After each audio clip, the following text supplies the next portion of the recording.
Welcome back to The Evil Within. This is the start of our 6th chapter. We're working on the You Asked For It achievement. I didn't ask for it, somebody did. That means we're running a new game on Akumu difficulty. It's the only way you can get the achievement, so this is our first playthrough on Akumu difficulty. It was our last too. To be honest, by the time I was done with one run on Akumu, I was never coming back.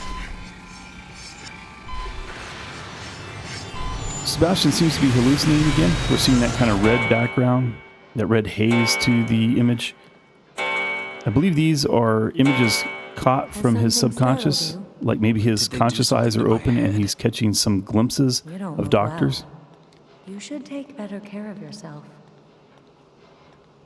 Church floor collapses. No injuries. Witnesses say miracle. Biggest church scandal to date. Floor of Cedar Hill Church collapses during renovations.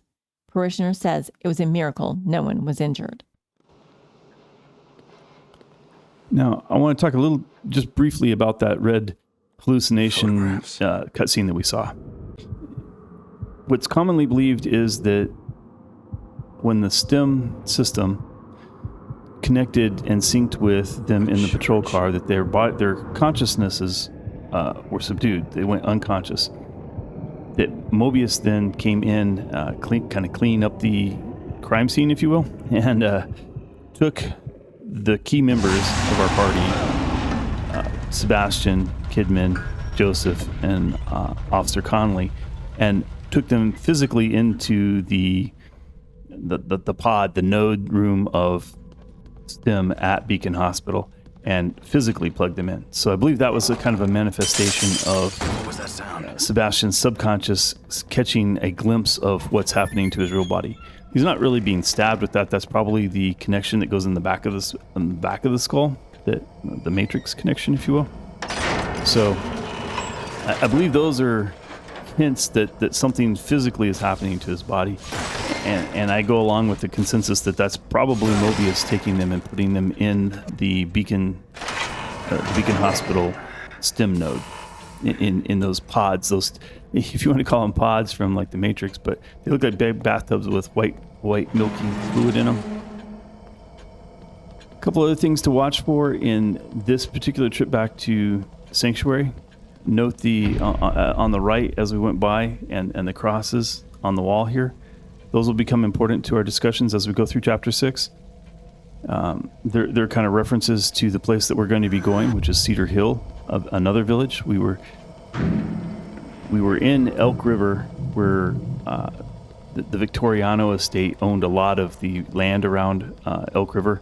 And so Ruben Victoriano, who becomes Ruvik, was familiar with that area. And Leslie's first psychiatric break and his first treatment was done by Dr. Jimenez's brother in the Elk River facilities, not associated with Beacon Hill, or not associated with the Beacon Hospital. So we're going to shift to a different village. Leslie. This is again another instance where we're finding Leslie in the sanctuary. He's farther out of place now. He's not in his own quote-unquote cell. He's in this farther back room back here. He's tried to get farther away from the noise of Sebastian. But now this scene, you may be thinking this is supposed to be reminiscent of the scene from Resident Evil where the zombie turns around. But look what this is meaning. This is Leslie says, "Get out. I can't stand it anymore. Get out." And he breaks the mirror. Okay. But notice that Sebastian hasn't been having to use the mirror. He just woke up here, and he didn't wake up in the foyer or in his cell room in the hospital. He woke up in the war room, his part of the sanctuary, directly inside of his own police war room in the back rooms of the hospital. Also, look at the papers that he found laying on the table there, and the nod towards Cedar Hill and the church collapsing. That ties in with Kidman. Kidman grew up in Cedar Hill, and the church is the cult-like religious organization that her mother and presumably her father, the whole family, became a member of, and it's often considered that that type of cult-like situation that she was given to that church as a young child, and Kidman rebelled from that and left the church, left the whole village, left her family behind. Now, why are we going to Cedar Hill? We were in Elk River, and that sort of makes sense. That was Leslie, that was Ruvik. There was ties between the two of them. They're both synchronized, so they're probably both able to project out into the world and make more stable constructs. Again, we're not seeing the world, we're not seeing earthquakes and things shifting around. Sebastian's here, but he has no memory of ever being in Cedar Hill that we know of. So there's no particular reason for him to be having strong memories of something being different. So whatever's here is just, he's just taking it as he goes, finding it. So why are we here? Why are we in Cedar Hill? Why are we headed towards Cedar Hill? We're headed towards Cedar Hill because at this point in the timeline, Kidman has caught up with Leslie, and she is going through the STEM experience. She's moving with Leslie as she's in close proximity, at least in, I can't say it's a physical term, right? I mean, they're both in bathtubs that are filled with milky liquid, but consciously, their two consciousnesses are together. Leslie is now projecting her subconscious imagery onto the world. Sebastian's trailing behind them. He's living in the consciousness that Leslie is projecting from Kidman. But we don't get straight to Cedar Hill. In fact, we won't even actually reach Cedar Hill in this video. We're going in this episode of the game. We do in this chapter, but once again, the chapter is a long chapter. So I split it into two chapters, or two videos, two episodes. Are you all right? My head wouldn't stop buzzing. It felt like it was about to crack open. But now it's like I'm starting to get used to it. You seen Kidman? No. Next thing I knew, I was here. I must have blacked out, or maybe I turned again.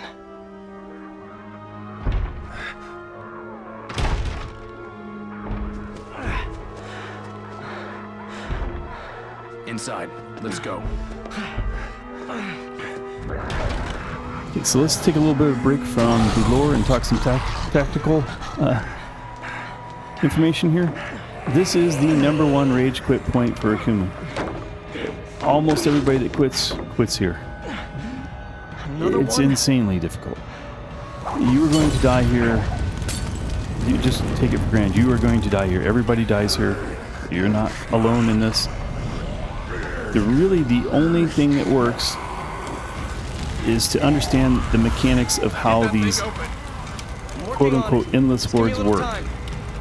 The endless hordes, and by endless I mean they will keep coming. They will never stop.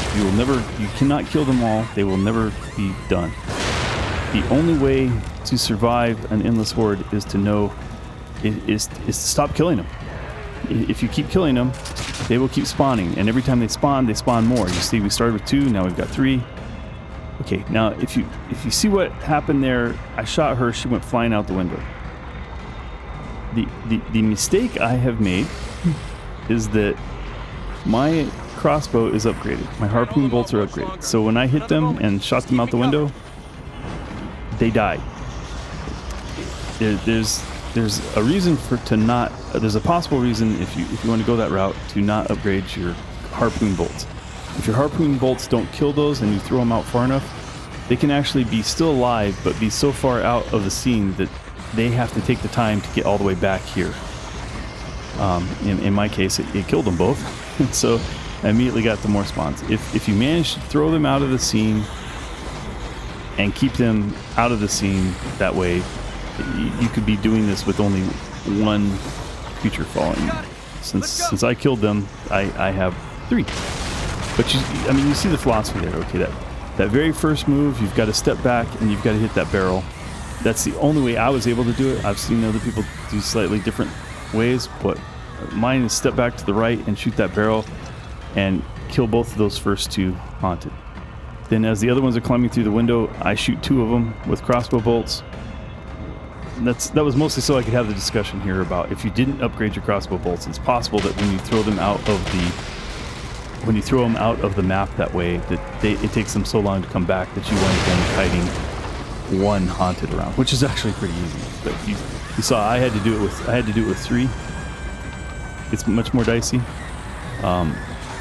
You see the use of the barrel here to burn some of the original people that come in.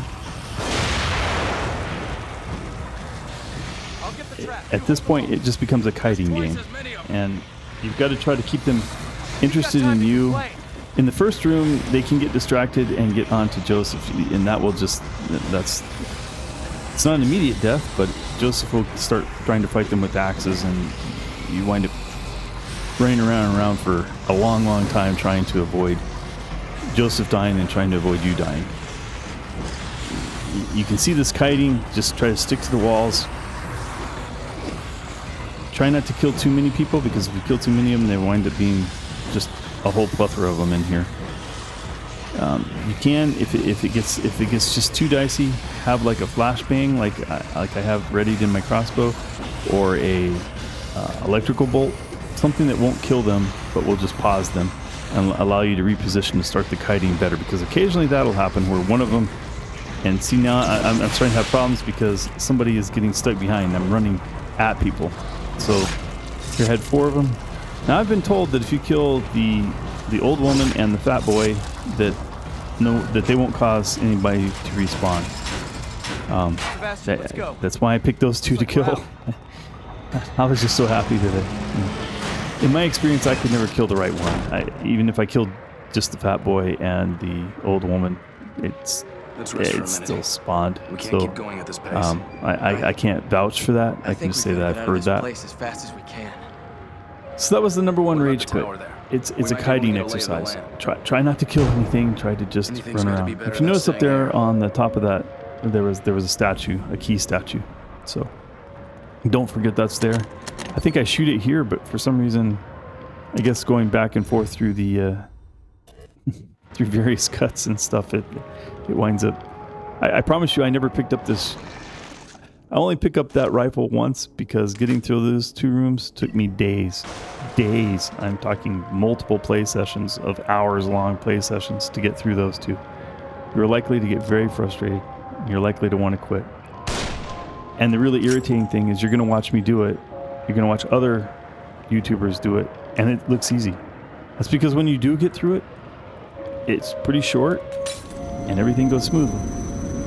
But it never goes that way when you get there the first time. If it goes that way for you the first time, just think you're lucky stars. Be happy. Now you notice the mirror breaking that we talked about with Leslie in the first time we were here in this episode. The mirror wasn't broken permanently. He's still able to come in.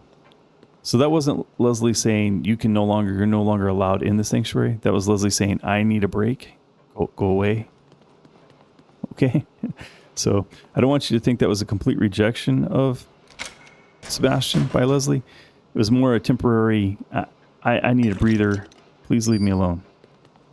And literally threw him out into the world. That's probably the first time that we've gone back into the world being pushed, being yanked out of the sanctuary. So I thought that was important to mention.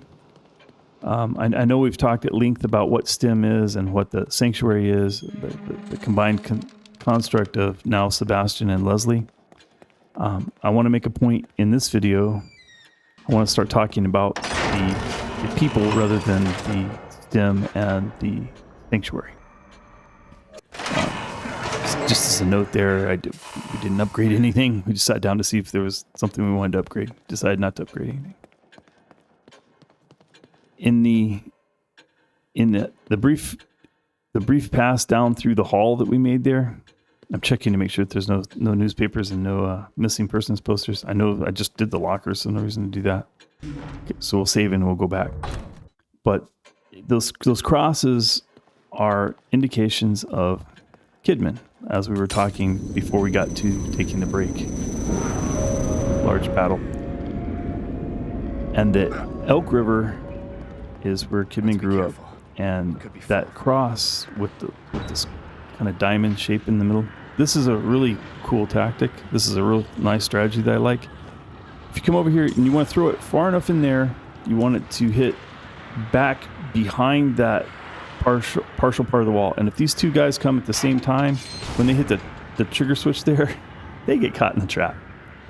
But don't get too excited. Wait until there's a third guy that comes. And when this third guy comes, sometimes he goes all the way up there. Sometimes he'll go even a little farther. Just be prepared for him. Walk up behind him. You can't. That blew his head off with a shotgun. He's still alive. Okay. Okay, so once you've done that, now that made a fair bit of noise. So sometimes it calls, there are zombies on the upper parts of these. You can see one of them carrying a torch over there. Sometimes they come down. So what I was doing there was looking to see if anybody was coming down this ladder. For this next part, you want to make sure that guy's walking up there, because that guy that I first pointed to, sometimes he will have been back in here, and you don't want to mess with 3 of them. There's 2 of them up there. And I pointed to the second guy. You want to make sure that guy's in place. Once you see those 2 guys in place, because they could have come all the way down, they have to climb back up ladders to get up there, and you just wait for them to get in place. But once they're up in place, then and wait for Joseph to get here. He'll get up against the wall. He'll look. When he comes back, and about the time he's going to look back out, you want them to see you and shoot them. Now, often you shoot them here and they fall off. But if they don't, that timing allows Joseph to get in their face. And sometimes he'll kill some of them. Sometimes he just gets in their face and slows them down enough for you to shoot them. So that may have looked not as choreographed as it. That was a very choreographed thing. I make sure everybody's in their place on the dance floor. Step up and play my part in the role of the little shadow puppet play that we're going to do there. It's actually quite. Now this is a nice strategy. It's something I picked up from Jigsaw Killer. Hats off to Jigsaw Killer for coming up with this. He did something similar at the beginning, not quite the same way I did. I personally like the way I did it better, but this is. I got to give kudos to Jigsaw Killer for this strategy. You shoot in that corner, that draws the guys wandering around there. There's also people through that door that it will draw. And you saw the 2 people on the higher area. One of them has, I said a torch earlier, but it's actually a Molotov cocktail. It's a burning Molotov cocktail, so they don't always make it all the way down there. So you often have to shoot again. Once you shoot, and that second time you shoot, now watch, they'll come out, and the guy with the Molotov cocktail, you want to hit him, you want him in the group, and you want to hit him in the head. Hitting him in the body doesn't work, but if you hit him in the head, he drops the Molotov cocktail, everybody's dead. Now, I'll be the first to tell you that shot is hard to make, because he often gets in that crowd and you can't find his head. You see what I did? I didn't actually zoom in. If you don't zoom in, the game is a little more forgiving on the hit area, the hitbox, if you will, on the target. So as long as you're close to his head, you're likely to hit the head. If you zoom in where you can see the head clearly, then you have to hit the head. I think my reticle was on him. I think he was dead in the sights there. The stuff falling down tells you can't go back to the sanctuary. So this breaks the progress, go back and save, progress, go back and save, progress, go back and save. Because now you can't go back and save. So you can only go back once. Okay, now what I'm doing here is I'm going to stage an axe. I just need an axe. I don't actually use this axe for where I stage it, but I wind up needing 2 axes over here. So, and I can only carry one at a time. So I bring one, drop it, go back. Okay. A lot of people like to save this. What I'm going to do next, they like to save that until after they've killed the mini boss at the end of this section. By doing that, then nothing appears coming out of that room. If you do it now, what's going to come out of the room I'm going to open over there is a zombie with dynamite. So I'm staging an axe because I'm going to kill him with an axe. And then I'm staging another axe because I'm going to use that for the mini boss fight. But now you see how wonderful that strategy of baiting them all out here with gunshots and then killing them in the corner with one Molotov cocktail? It emptied this whole area. So I'm only crouching because of those bombs. And I do not have the reflexes to try to do those things on Akumu. The little tiny blue bar, no, that's not for Brian. Okay, so we were talking about Leslie is now with Kidman, at least in the timeline of the storyline.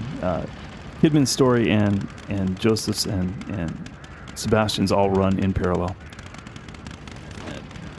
You're wondering why I'm blowing this up, why I'm bothering to blow it up. I came in without bothering with it.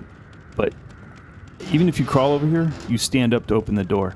And sometimes, not every time, but sometimes when you open the door, you're standing up long enough for that bomb to go off. So just get it out of the way. There's a bottle laying back there. Just get rid of it.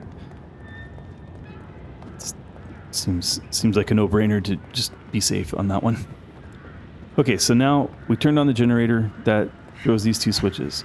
You do not want to throw the switch on the right. Do not throw the switch on the right. Throw the switch on the left. That opens this door, which is kind of a treasure. The other room's kind of a trap, and a whole bunch of zombies will come pouring out over there. And you see I picked up a second axe, and I brought it with me. So I still have an axe on the ground, and then I had the axe to kill him with. So we've established that Leslie and Ruvik can synchronize in the sense that that's how Ruvik plans to get out of STEM, is to synchronize and with Leslie basically download himself into Leslie.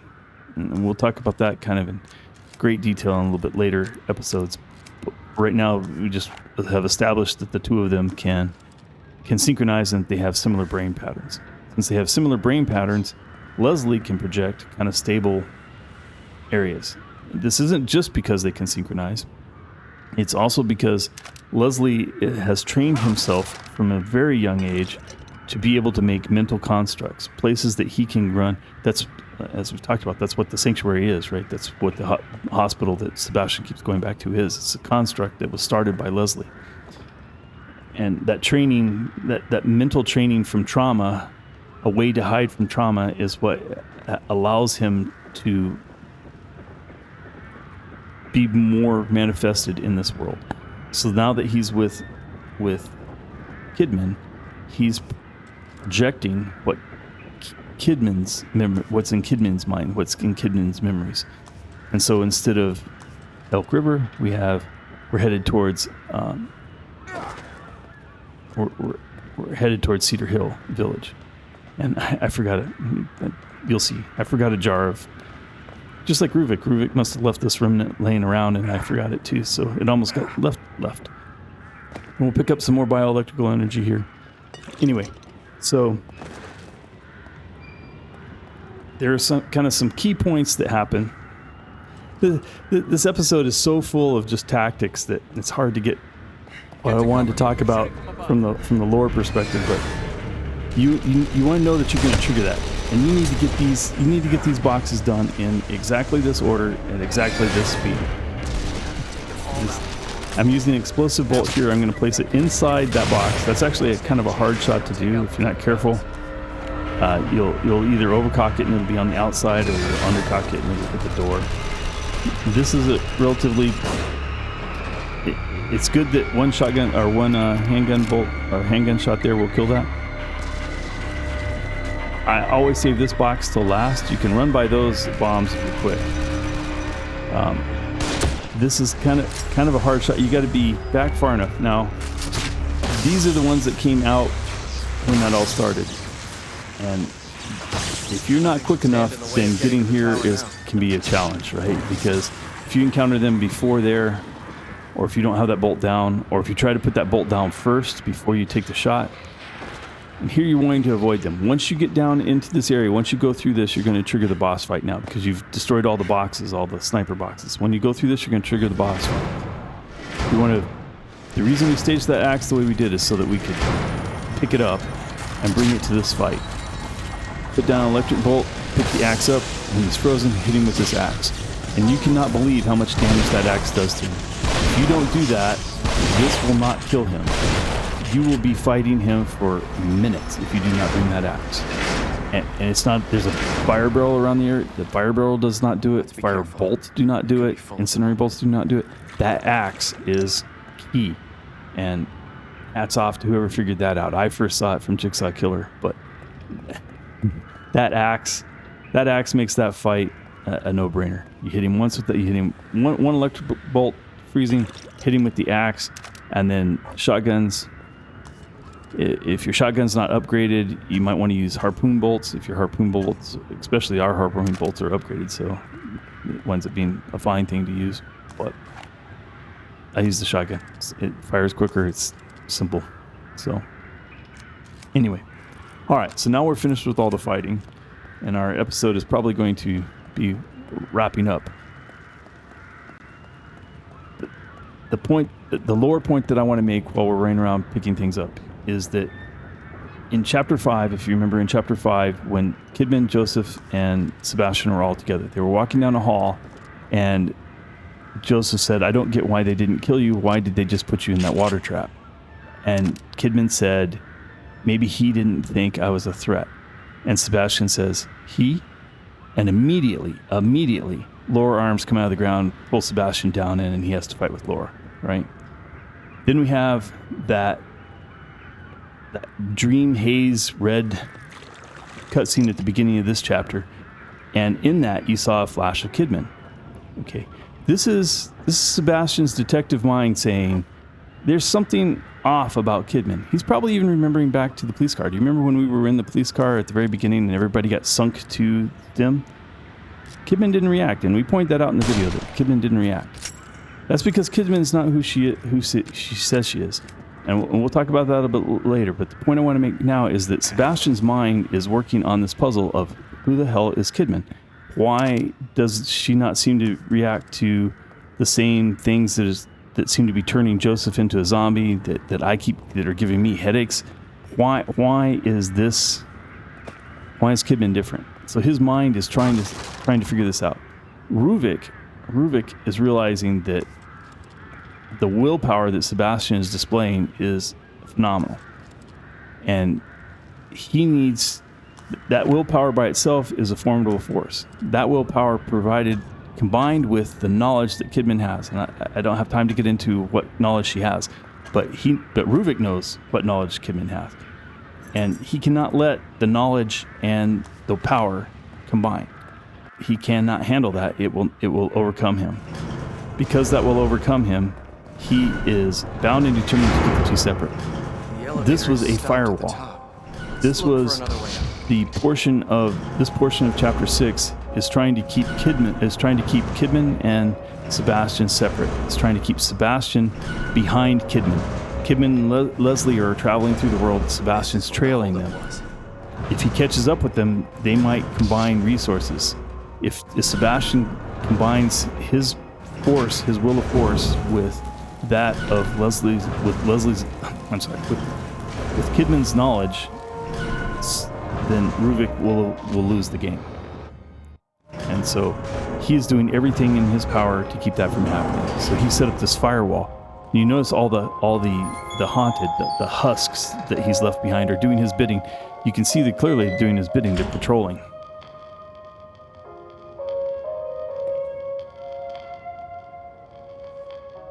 May 17, 2006.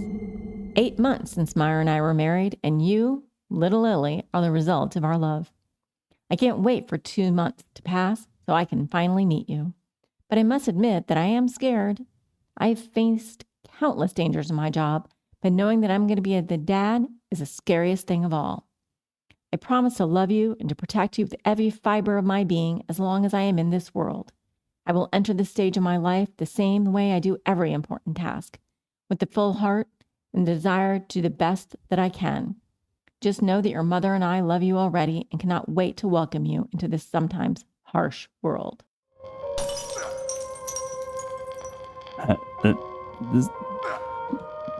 The marriage to Myra and the daughter, Lily, are going to become very key components when we're talking about who Sebastian is and why he's effective in this world. So, once again, we go through a mirror, but we don't wind up in the foyer or in a common area or in our cell. We're back into our part of the sanctuary. So, the key points I wanted to make in this video is that Sebastian is thinking about his subconscious is trying to come up with a solution for who Kidman is and what her role in all of this is. His detective mind is saying something's not what it seems to be on the surface, and that maybe Kidman is a key. So he remembered police files or newspaper articles about Cedar Hill. He had a flash to Kidman in his hallucination state with the seeing his body being moved. All of that is him trying to figure out what's going on and trying to find a way to... He's looking for Kidman now. KCPD officer missing. Search underway for missing detective. Crimson City Police Detective Myra Castellanos, 36, has been reported missing. Though she was on duty at the time, a police spokesperson denies connection to any investigation she was involved in. Her husband and superior officer, Sergeant Sebastian Castellanos, had no comment. So you can see his rank there as sergeant. And you see that Myra's gone missing. We'll talk about the backgrounds of our key figures, specifically in the next episode. We're going to try. I don't know how much of it I could be able to cover, but I'm going to try to cover Sebastian, Kidman, Ruvik, and Leslie, at least all to some degrees. Now here you see a tactic. This is any long-term gamer is probably going to recognize this tactic of save, do the upgrades, save again. That way, if you decide your upgrades were ineffective or were the wrong ones, in other words, you spent resources on the wrong things, then you have a save that you can go back to make different ones, make different choices. Okay, well, that's pretty much going to wrap up this chapter. It's highly technical. Again, it was the number one rage quit point in the game for people trying to play Akumu.